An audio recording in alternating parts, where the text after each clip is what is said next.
The goal of Track It Forward is to give you a flexible system that can be configured for your workflow. From your organizer dashboard, go to Settings, and then click on More Settings. The first page you will see is Site Information. This just lets you add more details about your organization for volunteers to see. If you go to Other Configurations, you can change some of the default settings on Track It Forward. For example, if your organization wants to start all reports, graphs, and milestones from a specific date, you can manually adjust the start date for your site.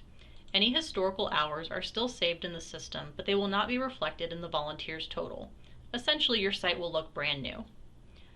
On this page, you also have the option to change some different settings, such as allowing volunteers to submit entries that don't require hours, locking the hour log to prevent hours being submitted after a certain deadline, enabling volunteers to add entries with a future date, or adding new activities that are not currently on your hour log.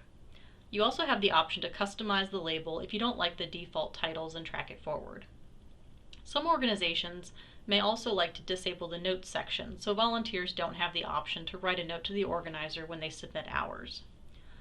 On this page, you also have the option to disable hour approval emails if you do not want to be notified each time there are pending hours. Under Privacy, you can decide if you want to make the Track It Forward site private. This is the most common option. It requires volunteers to get the link directly from you. If you make it publicly searchable, then anybody who visits Track It Forward can search for your site and register as a volunteer. You also have the ability to disable registration. If your organization prefers to create accounts on behalf of volunteers, you can choose to disable the registration to ensure nobody creates a duplicate account. Under Volunteer Charts, you can decide which charts and logs you want enabled for your volunteers to see. At any point, you can choose to turn these off if you want to make information more private for your volunteers. Under Milestone Configurations, you can decide if you want to award milestones. If you select Yes, you will be notified each time a volunteer receives a new milestone. Under Events, you can change some of the default settings for the event calendar. For example, requiring somebody to be a manager before they're allowed to create an event.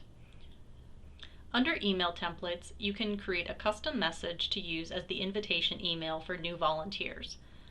Anytime you make adjustments to the More Settings section, you will need to save your changes here on the left-hand side. This was just a quick overview of some of the additional settings that you have available on Track It Forward. If you have any questions about customizing your site, please reach out to our support team.